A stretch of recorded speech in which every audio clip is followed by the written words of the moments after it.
नमस्कार। सभी को नमस्कार। आज देखिए हम संस्कृत भाषा में समय लेखन कर रहे हैं।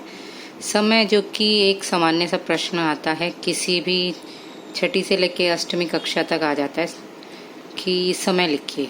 अब आपको ये देख सकते हैं कि साधारण भाषा में समय लिखना होता है, तो हमसे यहाँ पे दिया गया दो को बताना है हमें। द्विवादनम, द्विवादनम समय के लिए हम वादन शब्द का प्रयोग करते हैं। और सामान्य अगर हमसे कोई पूछता है कि समय क्या हुआ है, तो हम कहते हैं वादनम। और अगर वाक्य में यही पूछा जाता है तो हम वादने।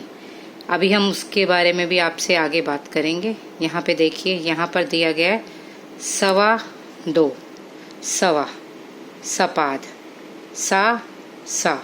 कितना सिंपल सा है कि हम सवा से ले सकते हैं कि सामान्य भाषा में जैसे मम्मी पापा पुराने लोग जो होते थे वो समय बोलते थे तो सवा बोल देते थे। अब सवा है सपाद, सपाद द्विवादनम। ऐसे ही ढाई, ढाई को अर्ध बोल देता है, कोई आधा बोल देता है ना, कि आधा, घंटे का आधा होगा तो वो अर्ध हो जाता है। ऐसे ही अर्ध, अर्ध आधा, सा अर्ध द्विवादनम। इसको हम अर्ध द्विवादन भी लिखते हैं, कहीं कहीं जगह हमें मिलता है सा अर्ध द्विवादनम। ठीक है।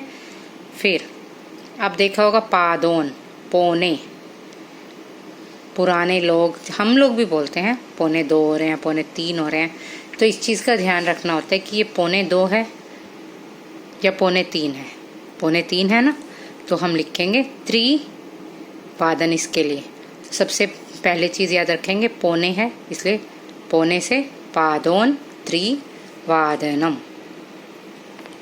अब एक चीज़ मैंने ऊपर भी बताई थी कि जब साधारण भाषा में किसी के पूछने पर हम समय बताते हैं तो हम बताते हैं कि त्रिवादनम, द्विवादनम, चतुर्वादनम, ऐसे करके।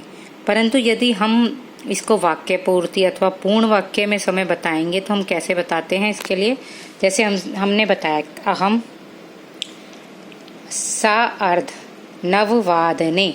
यहाँ पे वादनम नहीं आएगा क्योंकि वाक्य पूर्ति में है, इसीलिए वादने भोजनम खादामि।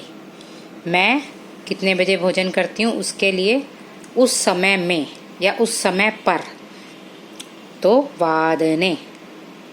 धन्यवाद सभी का।